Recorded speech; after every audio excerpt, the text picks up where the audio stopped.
We don't fail because we're weak. We fail because we get comfortable. One skipped task, one postponed dream at a time. Laziness doesn't look dangerous. It feels warm, familiar, safe. But slowly, it eats away at the fire inside you until nothing's left but excuses. How many times have you said, "I'll start tomorrow"?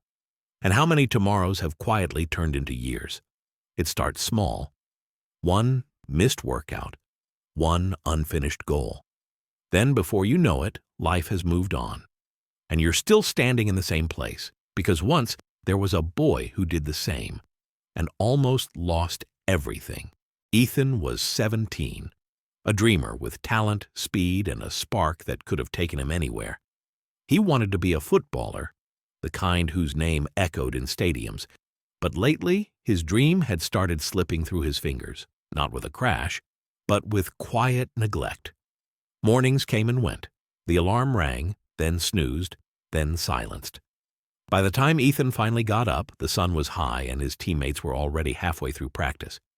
His football shoes sat under the bed, gathering dust like forgotten promises.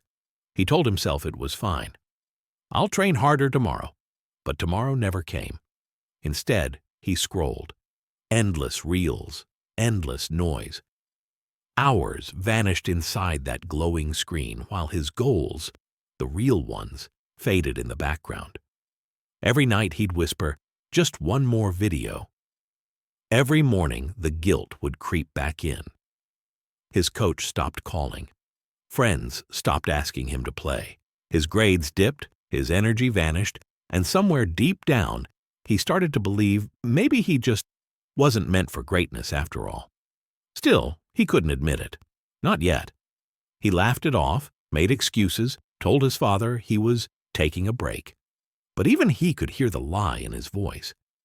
Sometimes he'd glance at the mirror and not recognize the boy staring back, eyes dull, shoulders heavy. He wasn't lazy by nature, he was just comfortable. And comfort, when stretched too long, had turned into a cage. One afternoon, as he sat by the window watching his old team train in the distance, something in him cracked. A quiet realization. The world was still moving forward. Only he wasn't. The knock came one quiet afternoon. Ethan opened the door to find a familiar face. Mr. Williams, his old football coach, the man who once believed Ethan could outrun anyone except his own excuses. The coach didn't say much at first. He looked around the messy room, unwashed dishes, dim light, shoes half buried under clothes. Then his eyes met Ethan's. "You've changed," he said softly. Ethan looked away. "I've just been busy." "Busy doing what?" The coach smiled faintly. "Running from yourself?" From his pocket, Mr. Williams pulled out 2 small coins. One gleamed gold, the other shimmered silver. He placed them on the table. "Choose one," he said. "But know this, your choice will define your life." Ethan hesitated for a second, then reached for the gold. It was obvious, shiny, beautiful, easy. The coach studied him for a moment, then nodded. "Gold fades fast," he murmured. "Silver lasts." He stood to leave, but before he did, he turned back and said, "I'll give you a chance. For the next 7 days, wake before sunrise, train, no excuses. After 7 days, I'll return. And you'll decide again which coin you want to keep." Ethan wanted to laugh. It sounded ridiculous. But something in the old man's tone, calm, certain, hit deeper than any scolding ever had. That night, he set his alarm for 5 a.m. When it rang, his body screamed to stay in bed. The warmth of the blanket pulled him back like a chain. But then he remembered the silver coin. Dull, simple, yet somehow heavier in his mind than the gold ever was. He got up. Day 1 was pain. Day 2 was worse. But by day 3, something shifted. The soreness started to feel like progress. The morning air felt cleaner, his mind quieter. Each day, the image of the gold coin dimmed. It no longer sparkled in his thoughts the way it used to. Instead, he found a strange comfort in struggle, in doing the hard thing. On the seventh day, when Mr. Williams returned, Ethan didn't wait to be asked. He picked up the silver coin, gripped it tightly, and said, "This one feels real." The coach smiled, proud but silent. Because some lessons aren't meant to be explained. They're meant to be earned. If you were given 2 coins, 1 gold, 1 silver, which would you choose? The next morning, Ethan woke before the alarm. Not because it was easy, but because something inside him refused to sleep any longer. The silver coin rested in his palm, cold and quiet. A reminder that comfort had a cost, and effort a reward. He slipped it into his pocket and stepped outside. The sky was still dark. The air was sharp. But for the first time in months, he felt alive. He ran. Not for the team, not for the coach, for himself. Each footstep was a small victory over who he used to be. Some days he still woke up late.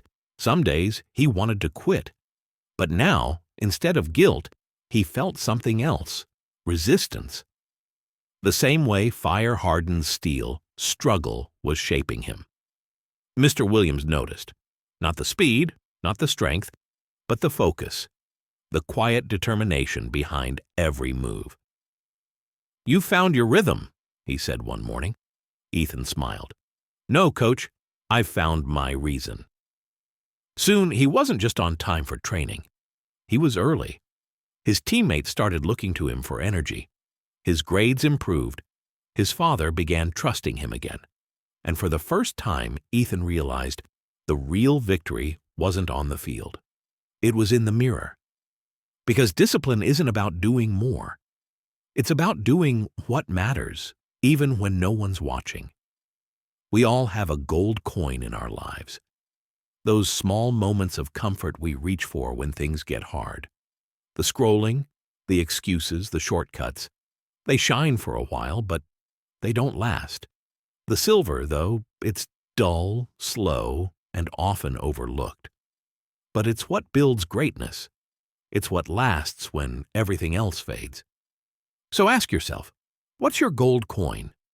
What keeps stealing your time and your potential? Weeks later, Ethan stood on the field again. The crowd was small, the medal simple, but this time it meant something. When he returned home, he opened his drawer. Inside, 2 coins lay side by side, the gold one still flawless, untouched. The silver one, though, was worn, scratched, burnished from every morning he'd carried it. He placed it beside his medal and whispered, "Gold shines fast and fades. Silver grows slow, but lasts forever." That's the truth most people run from. That greatness isn't built overnight. It's built in the quiet hours when no one's clapping, when no one's watching. You can start again, the moment you choose silver. So ask yourself, what will you choose today? Comfort or growth? And what if your future self is watching the choices you make right now? If this story hit you somewhere deep, don't let it fade like gold. Hold on to it. Act on it. If you're ready to stop wasting your time, comment silver below. Like, share, and subscribe, because somewhere out there, someone needs this reminder too.